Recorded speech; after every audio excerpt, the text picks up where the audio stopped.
bisa ceritakan pengalaman pribadi Pak D bersama dengan Presiden? Dulu seneng juk-juga kalau saya Iya. banyol begitu itu seneng gitu. Dan saya kan kalau nyambut kurang lebih 30% kan saya pakai juk-juk gitu. Misalnya apa Pak D? Bolehkah kita mendengar salah satu joknya Pak D begitu? Misalnya begini.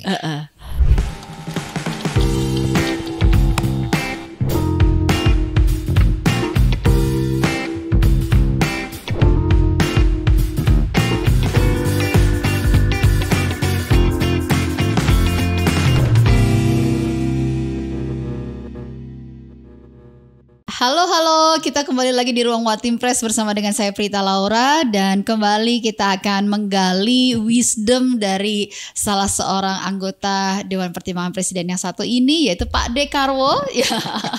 Jadi tadi di episode yang sebelumnya kita sudah banyak bicara menggali bagaimana Pak Dekarwo ini mendapatkan wisdom dari suara mereka yang tidak terdengar. Ya. Nah ini ada satu kata-kata yang menarik yang disampaikan oleh Pak Dekarwo juga adalah begini. Kita ini seringkali karena mengejar efisiensi, kita jadi mesin-mesin ya Pak De. Iya. Nah kita perlu untuk keluar dari sana, karena keluar dari sana tuh justru kita menjadi efektif. Nah itu bagaimana tuh Pak De? Konsepnya bagaimana? Ya, satu contoh saja ya. Iya. Mestinya PAUD pendidikan yang paling awal di daerah pedesaan, usia dini, pendidikan usia dini, PAUD. Itu kemudian kalau hanya untuk pendidikan saja, tidak juga diikuti oleh posyandu. Karena itu usia dini, otak belum terbentuk 100%. Ya, sampai usia 8 tahun baru 80%. Maka kemudian ada posyandunya. Tapi posyandu itu harus ditambah dengan satu pengalaman penuh dengan pendekatan kemanusiaan. Lah ibunya yang nganter tadi, masa hanya duduk-duduk? Bagaimana kalau ada parenting education, dididik, bagaimana gizi yang baik, bagaimana kemudian mengisi di rumah menjadi guru pertama dan utama ibu itu. Iya. Ya, kemudian diajari kemudian cara mendidiknya. Ya, itu tidak efisien. Ya, dia mengeluarkan uang, kemudian harus ada biaya. Tetapi orang tidak akan bisa menilai perubahan parenting education terhadap ibu tadi. Ibunya betul-betul menjadi guru pertama dan guru yang utama, pendidik yang pertama dan utama. Dia dengan baik membawa anaknya di dalam proses otaknya menjadi 100% pembentukan di dalam diri anak itu. Jadi sebetulnya efisiensi itu harus kemudian di sebelahnya ada keadilan. Ya, karena hanya kalau efisiensi saja kemudian tidak letakkan pada keadilan, tidak bisa. Ada kekosongan di dalam satu kehidupan itu. Iya, jadi itu ya, keadilan sosial tuh yang paling tinggi menurut Pak Dekarwo ya. Nah Pak Dekarwo sekarang ini berarti usia sudah 73. 73 kok masih cangkrem, seger buger begitu, rahasianya apa Pak De? Harus di rumah tangga itu sendiri yang menjadi bagian penting di dalam kehidupan. Bagaimana Pak De? Istri adalah lebih dari 50% di dalam membuat kita happiness. Saya syukur pada Allah Subhanahu Wa Taala diberikan istri yang sangat membantu saya. Ya, jadi kadang-kadang membelikan buku kepada saya. Buku? Iya. Buku-buku seperti buku apa Pak De? Ya, buku yang baru yang penuh dengan hal-hal yang harus diketahui, hal yang baru itu. Wow, jadi buku-buku terkini untuk menambah pengetahuan Pak Ade, Ibu yang membelikan. Iya. Menarik sekali. Buku yang terakhir kali ingat nggak yang di salah satu buku yang diberikan oleh Ibu? Buku yang saya karang sendiri. Apa itu Pak Ade? Iya, itu buku itu menggugurkan satu teori bahwa pertumbuhan yang tinggi menimbulkan disparitas yang menganga.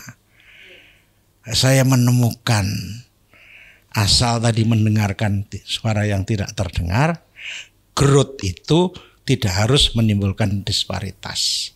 Bagaimana caranya? Ya, karena yang membuat menganga tadi adalah suara-suara yang tidak terdengar itu. Iya. Dia lama menerima terhadap sesuatu. Iya. Dan sesuatu yang baru dicurigai. Iya, maka kemudian lama dia melakukan adaptasi. Betul. Maka pekerjaan raksasanya adalah membawa mereka bersama-sama tadi. Jadi saya menemukan satu hal yang ternyata kita ini makhluk hidup, entitas kemanusiaan yang harus lingkungan kita ajak bersama-sama.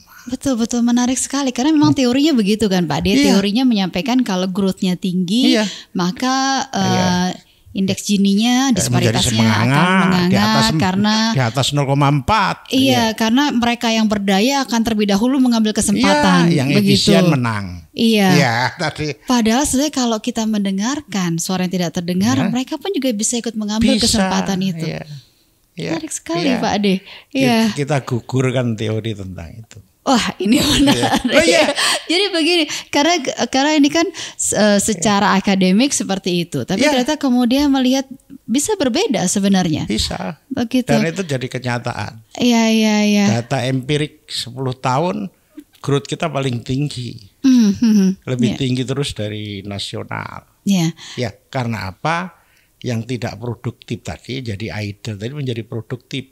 Jadi kemiskinan kultural tadi, dia 40.000 bisa 2 hari tidak bekerja karena beli beras cukup, dia hanya duduk di warung tadi, dia diajak kemudian bekerja bersama-sama. Ini menarik. Jangan-jangan kalau dengan melihat seperti itu indeks kebahagiaan kita bisa meningkat ya Pak Ade. Happiness itu kan dari happiness 10, 4 itu adalah masalah kehidupan sosial. Iya, bahwa seringkali kita menganggap mungkin secara ekonomi kurang, tapi bahagia begitu bisa duduk ngopi lama.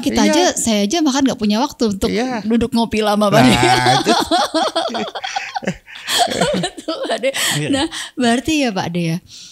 Bicara soal keadilan sosial, kita masih punya PR kemiskinan ekstrim. Dan kemudian Watim Press juga tentunya memberikan nasihat kepada Presiden terkait kemiskinan ekstrim. Apa yang harus dilakukan? Wisdom dari Watim Press. Sebelum itu saya meneruskan sedikit. Iya Pak. Yang pendidikan awal PAUD, posyandu, parenting education otomatis menyelesaikan problem stunting. Iya. Jangan harap stunting selesai kalau tidak holistik. Iya, betul. Ibunya kemudian enggak tahu bagaimana kemudian memberikan makan anak yang Ya itu parenting education di situ. Anak-anak punya uang, diberikan uang jajannya ini yang tidak bergizi begitu ya. Gitu. Terus berikutnya yang kedua tadi kemiskinan ekstrim. Ya. Bagaimana kemudian kemiskinan ekstrim? Sekali lagi kemiskinan yang ekstrim itu sebagian besar bukan produk kultural, tapi produk struktural. Public policy yang tidak tepat.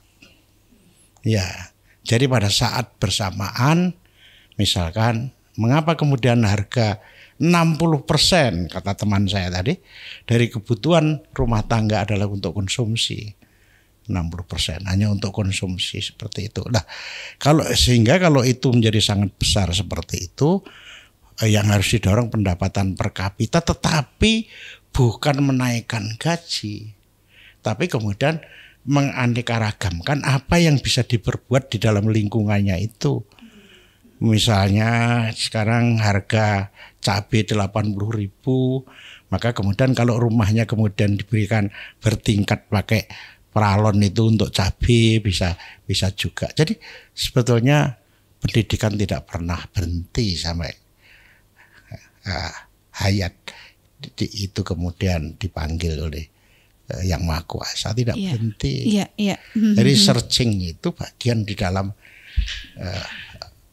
kultural manusia, ingin tahu dan terus mencari. Ini Pak D, berarti kalau saya melihat kan sangat menyenangi justru bicara dengan banyak orang, dengan berbagai jenis orang, begitu untuk kemudian mendapatkan wisdomnya. Apakah sampai sekarang di usia sekarang Pak D masih melakukan hal tersebut? Masih ramai. Jadi kalau saya kebetulan saya mestinya itu hari Senin, Selasa, Rabu, Kamis di Jakarta ini di Wanti Press. Tapi kadang-kadang nggak penuh. Ya seperti ini hari Selasa, Rabu, Kamis mungkin. Tapi hari Jumat saya ngajar itu. Ngajar di mana Pak D? Agar tidak pikun. Pak D ini bicara soal angka semua masih ingat udah nggak pikun Pak D. Jadi saya ngajar di Pasca Sarjana Universitas Erlangga. Itu hukum dan pembangunan. Karena law itu tool untuk mengengineering. Roskupon katanya begitu. Untuk mengengineering lewat social regulasi. Engineering ya. Iya, tetapi yang partisipatoris. Mereka dilibatkan di dalam perumusan kebijakan. Kuncinya partisipatoris. Enggak bisa. Kemudian harus hanya diselesaikan segelintir orang. Enggak bisa. Nah, itu hukum dan pembangunan menurut saya harus direkonstruksi kembali. Kita harus tatak pada orang-orang yang tidak setuju untuk diskusi dalam satu meja. Harus berani dan tatak untuk menjelaskan. Makanya ada rumusnya dalam cracking zone itu adalah sama dengan dan lebih besar 50% adalah terletak tanggung jawabnya leader.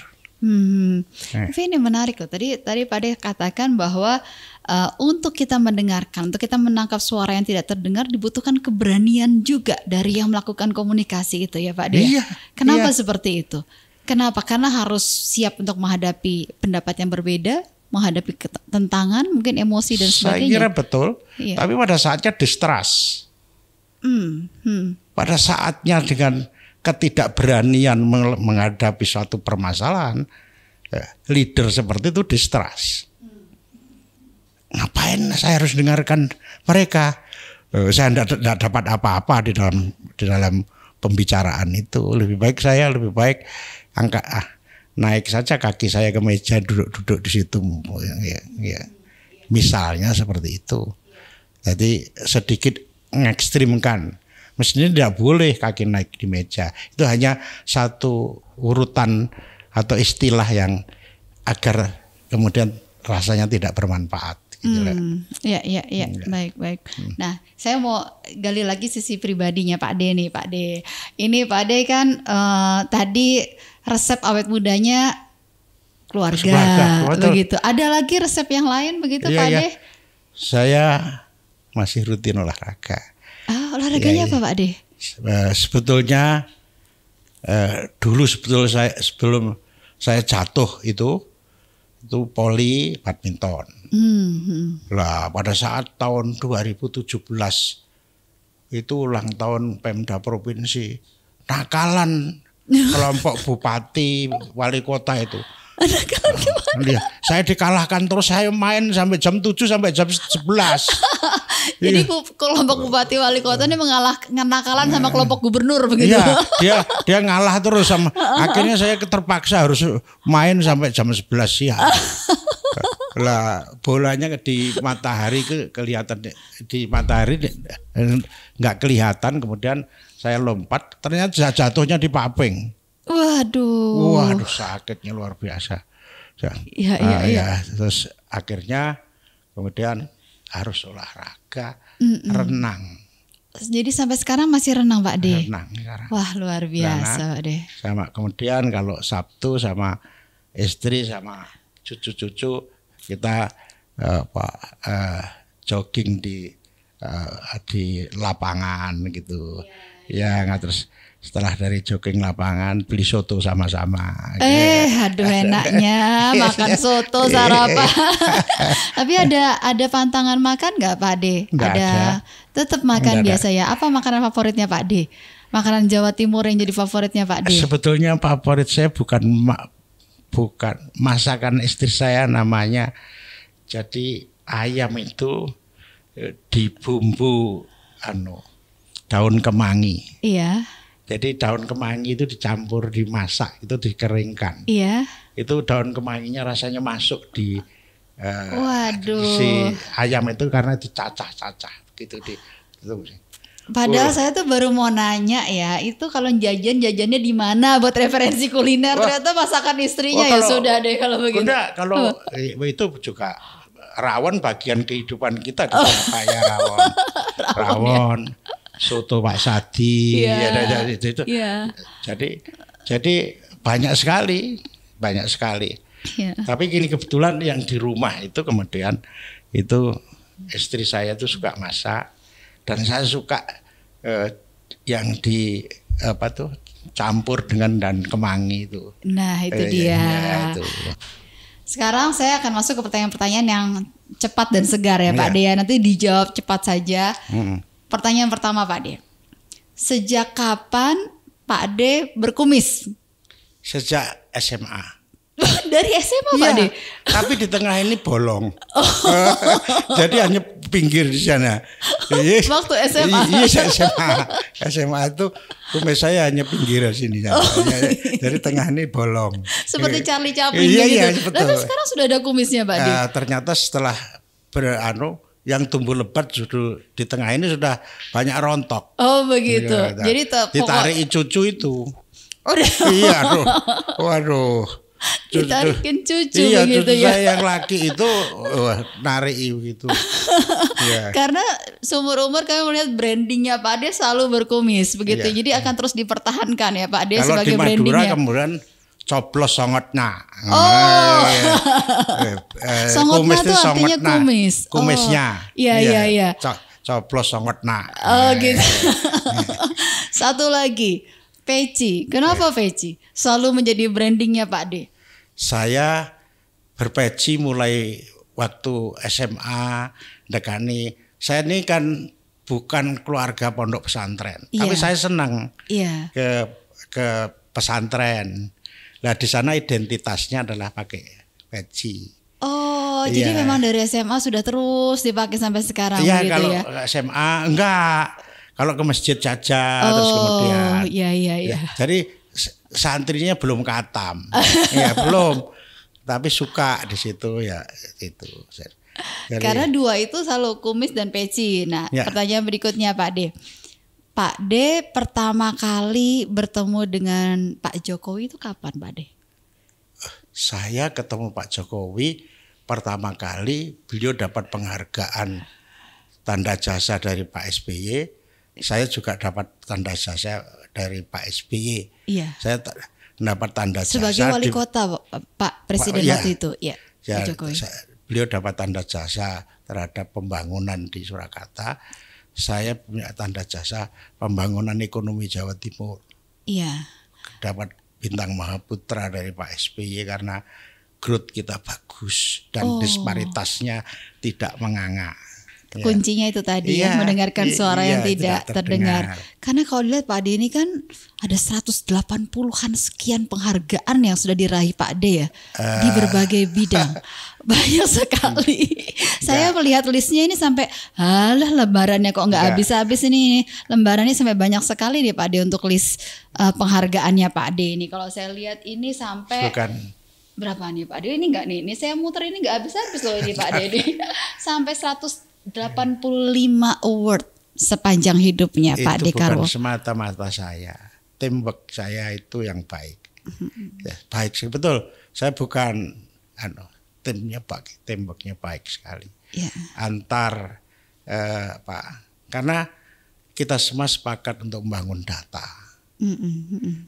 Data yang dipunyai oleh Pemda, oleh kita sendiri itu menjadi bagian diskusi kita. Iya, iya. Jangan di luar data yang didiskusikan. Ya. Termasuk ini Pak D memenangkan tahun 2019 Digital Award, penghargaan atas kontribusi pengembangan ekonomi kerakyatan berbasis digital. Wah, betul. Ini sudah mulai 2019. Sekarang ini kita saya baru mulai ya. 94 sudah mulai itu. Komputerisasi itu pertama kali di Indonesia di sistem perpajakan itu di Jawa Timur. Kebetulan saya di situ dulu gitu. Jadi maaf ya, ini cerita apa adanya ya. Iya. Sehingga oleh Pak Basopi yang kemudian gubernurnya Pak Basopi, yang mestinya itu yang jadi kepala dinas itu harus dari kepala biro dulu. Saya dari Kasubdis langsung dinaikkan melompat jadi kepala dinas karena saya menggunakan sistem digitalisasi, sistem komputerisasi yang mestinya 5 hari hanya itu selesai sehari, terus selesai hanya 5 menit dari 5 hari. Dari tahun 94 sudah mulai seperti itu. Komputernya besar. Iya. Wadik gitu. Iya, itu kebayang tahun 94 itu masih. Iya, pertama kali. Masih orang punya komputer masih jarang sekali ya, Pak D. Komputernya itu satu ruangan ini, separuh ruangan ini. Besar. Oh iya. Itu rusak diberikan orang nggak mau karena ngangkatnya sulit itu. Iya, belum ada, mungkin punya ruangan aja nggak ada untuk sebesar itu, Pak D. Besar. Nah, pertanyaan cepat berikutnya juga nih Pak D. Bisa ceritakan pengalaman pribadi Pak D bersama dengan Presiden? Ya, kalau ke Jawa Timur, kalau tidak dengan ibu negara sama saya. Iya. Dan itu senang juga kalau saya banyol begitu itu senang gitu. Dan saya kan kalau nyambut kurang lebih 30% kan saya pakai juk-juk gitu. Misalnya apa Pak D? Bolehkah kita mendengar salah satu joknya Pak D begitu? Misalnya begini. Saudara-saudara, ini ke Pak Jokowi. Karena tiap presiden berbeda. Ya ada yang seneng jok, ada yang enggak. Karena Pak Jokowi seneng. Saudara-saudara, kenal enggak dengan tokoh-tokoh yang hadir di depan ini semuanya selain presiden, selain presiden dan ibu negara, kenal enggak? Enggak, ya Pak Presiden jalannya rusak gitu. Jadi saya memancing juga dalam jok-jok itu agar kemudian juga Pak Jokowi memperhatikan juga aspirasi. Jadi cara mengambil aspirasinya seperti itu begitu ya. Jadi misalkan kenal enggak saudara-saudara sekalian pada waktu di Ngawi itu? Ya, kenal enggak saudara sekalian selain presiden dan ibu negara? Enggak, hanya Pak Presiden begitu sama ibu negara gitu teriak-teriak gitu. Setelah itu Pak terus dia nyampaikan seterusnya, Pak, jalannya rusak, Pak. Jadi Pak Presiden juga dengar aspirasi di satu pihak, tapi juga tidak harus diceramai. Tidak harus saya laporan bawa kertas kemudian ini kurang ini enggak. Jadi caranya segar begitu ya Pak ya. Jadi, misalkan kemudian kalau saya pakai apa itu sambutan, diingatkan nggak sama Pak Menseknek? Nggak usah. Nanti kalau baca gitu malah hanya baca saja. Sudah bebas saja. Bebas saja. Terus diingatkan Pak Menseknek itu. Iya. Nah, adakah misalnya momen-momen ngobrol begitu Pak dengan Presiden sebagai Wantimpres misalnya?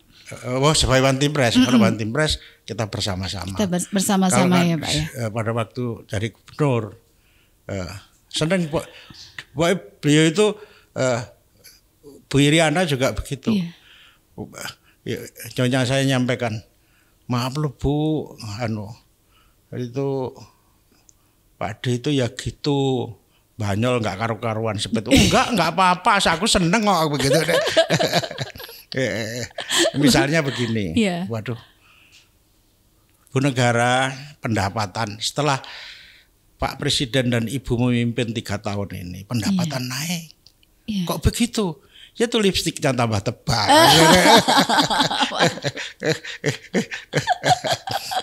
Jadi jokes yang segar begitu ya. Iya, kan lipstiknya tebal. Iya. Itu pasti kemudian tidak terlalu risau kalau kemudian lipstiknya habis karena masih ada yang Itu salah satu ukuran pendapatan naik. Ya. Nah, Pak Ade, kalau ini terkait dengan ini kan menjelang akhir, Presiden 1 tahun lagi, apa yang kemudian Pak Ade sebagai anggota Dewan Pertimbangan Presiden ingin mendorong pemerintahan seperti apa di masa akhirnya? Ya, pertama saya memberikan hormat yang luar biasa sebagai seorang warga negara Indonesia tentang beliau membangun infrastruktur. Karena itu supply chain kita menjadi murah. Karena beban terhadap ongkos logistik kita kan masih 24%. Sangat besar sekali. Ya, karena memang negara kepulauan. Tapi dengan berbagai infrastruktur ini memotong ongkos distribusi barang itu. Ya, saya kira itu menjadikan lebih di sini ini benar lebih efisien. Di sini benar lebih efisien dan kemudian harga menjadi lebih murah. Dan kemudian barang antara ada pabrik, gudang, distributor itu menjadi lebih pendek kemudian. Itu ini luar biasa karena itu bagian di dalam pembangunan ekonomi yang paling mendasar adalah bagaimana distribusi logistik. Ini yang sangat saya sangat bukan saja pilihan yang tepat, tapi luar biasa memilih itu. Sehingga disparitas antara Indonesia Timur dengan Barat juga menjadi berkurang. Inilah social justice, baru makmur. Inilah namanya social justice dengan pembangunan infrastruktur. Pak Ade Karwo sendiri kenapa kok mau menjadi Dewan Pertimbangan Presiden, Pak Ade? Karena kalau melihat ini mohon maaf ya, dulu kan Pak Ade kan berasal dari partai yang di luar pemerintahan begitu. Kok mau begitu masuk ke dalam One Team Press, kan harus melepaskan banyak hal, Pak Ade. Saya setelah selesai jadi gubernur itu diminta Pak Darmin menjadi staf khusus Menko Perekonomian. Terus saya keluar dari partai. Ya, saya pengen itu karena saya dulu aslinya tuh saya ini guru, jadi ngajar tuh sejak tahun 78, tahun 77 itu saya guru ngajar di perguruan tinggi itu bagian. Ya, terus setelah itu saya pengen kembali lagi ngajar. Ternyata setelah staf khusus 3 bulan, sebetulnya saya ditugasi pembangunan Madura pada waktu itu. Terus setelah itu kemudian di komisaris utamanya Semen. Jadi sudah mengundurkan diri mulai staf khusus, komisaris utama Semen, sehingga kemudian ke One Team Press itu kemudian sudah saya tidak berpartai. Nah, terakhir ini saya diajak oleh salah satu anggota One Team Press, Pak Agung Laksono, tidak ngurus partai tapi ngurus tentang usulan-usulan terhadap partai. Mengapa yang nyoblos tanda gambar kok semakin turun? Mengapa partai yang dicoblos kok orang? Ya, mestinya kalau ada image terhadap komitmen partainya, polisinya tuh gambarnya yang dicoblos lebih banyak. Iya. Terus saya diajak oleh Pak Agung ya di Dewan Pakar Partai Golkar itu. Saya suka di situ. Ya, jadi tidak usah naik di panggung tapi ngobrol di pertemuan-pertemuan itu untuk mengusulkan sesuatu. Kalau pertimbangan Bapak sendiri mau menjadi Dewan Pertimbangan Presiden, kenapa Pak? Karena sosok presiden kah atau karena sebuah cita-cita lain begitu? Dua-duanya. Pertama, saya sudah mantan gubernur. Sudah tidak boleh lagi juga nyalonkan gubernur lagi. Iya. Artinya di situ juga ada Pak Wiranto. Ya, di situ ada tokoh-tokoh yang sudah hidupnya itu sudah arrive, sudah selesai, sudah arrive. Sudah. Jadi tinggal menyumbangkan pikirannya, bukan pikiran sumbang tapi menyumbangkan pikirannya. Iya. Jadi bukan itu, pikiran sumbang tapi menyumbangkan pikirannya.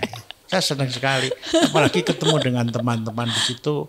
Ada tim dari sekretariat, ada sekretaris kumpul di situ, kita ajak turun. Waduh, saya senang sekali itu. Sekali ketemu masyarakat di situ. Iya.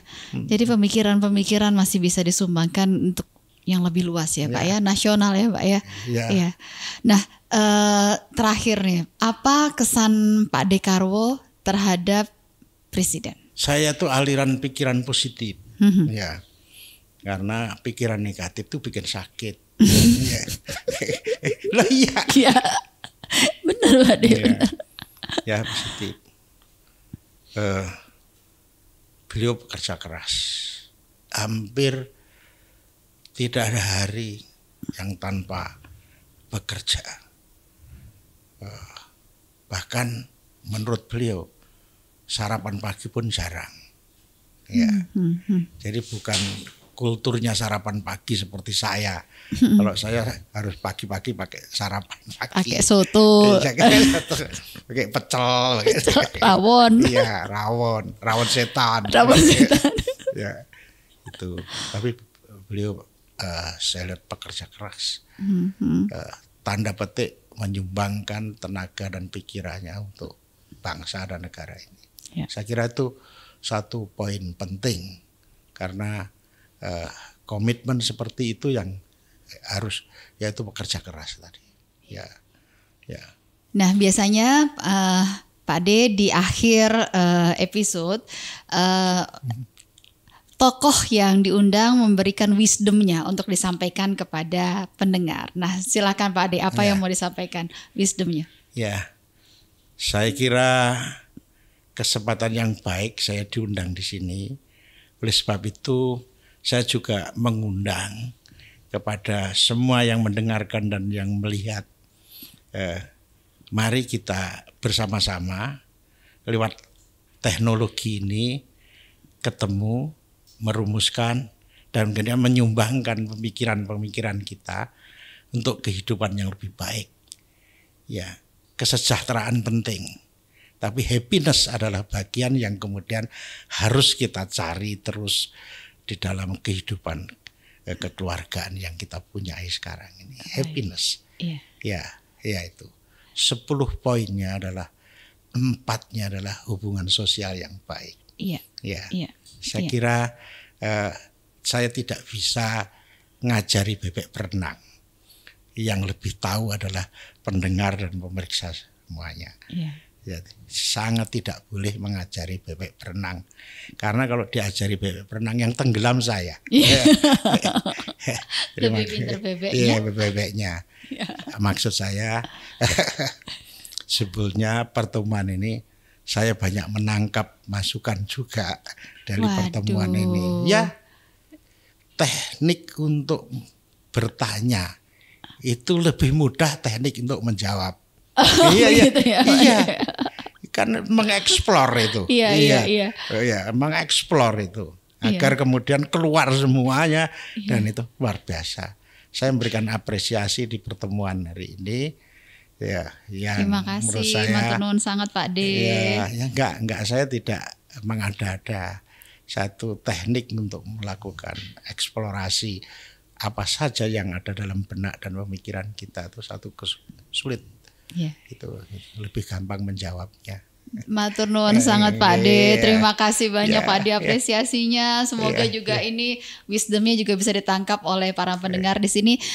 Kalau buat saya Pak De, saya bicara dengan Pak De ini saya sungguh mendapatkan wisdom bagaimana pentingnya seorang pengambil kebijakan itu mendengarkan suara yang tidak terdengar. Betul. Pak De. Betul. Karena begini, justru nilai-nilai berharga itu ada di sana. Solusi-solusi itu ada di sana. Ya, solusi tidak terpecahkan karena kesombongan kita, yaitu seolah-olah kita bisa semuanya. Iya, kita lebih pintar, lebih tahu, begitu Pak De. Ya. Dan bagaimana kemudian Pak De mencoba untuk mengumpulkan satu persatu berbagai stakeholders begitu untuk didengarkan, dan justru yang menarik tadi Pak De katakan dari begitu banyak subjektivitas maka akan timbul objektivitas. Ya. Bahwa efisiensi bukan segalanya. Ya. Kita perlu mendengarkan untuk kemudian kita mencapai sesuatu yang lebih efektif. Ya. Wow, luar biasa Pak De. Ini luar biasa sekali wisdomnya. Semoga ini bisa jadi wisdom juga dari Bapak Ibu sekalian bagaimana kita memberikan ruang, memiliki kerendahan hati dan keberanian ya Pak De untuk mendengarkan suara yang tidak terdengar. Terima kasih banyak Pak De untuk berbagi wisdom bersama kita hari ini. Ya, para pendengar sekalian, inilah dia Wisdom for President, ruang Watim Press di mana para anggota Watim Press ini memberikan bukan hanya knowledge, tapi levelnya sudah lebih tinggi, lebih dalam, yaitu wisdom kepada presiden. Tentunya ini amat sangat dibutuhkan oleh seorang pemimpin negara untuk memberikan kebijakan yang terbaik bagi rakyat. Jadi masih banyak wisdom yang Anda bisa dapatkan di ruang Watim Press di episode-episode berikutnya. Saya Prita Laura, sampai jumpa. Terima kasih. Matur nuwun sangat Pak De Karwo. Sami-sami.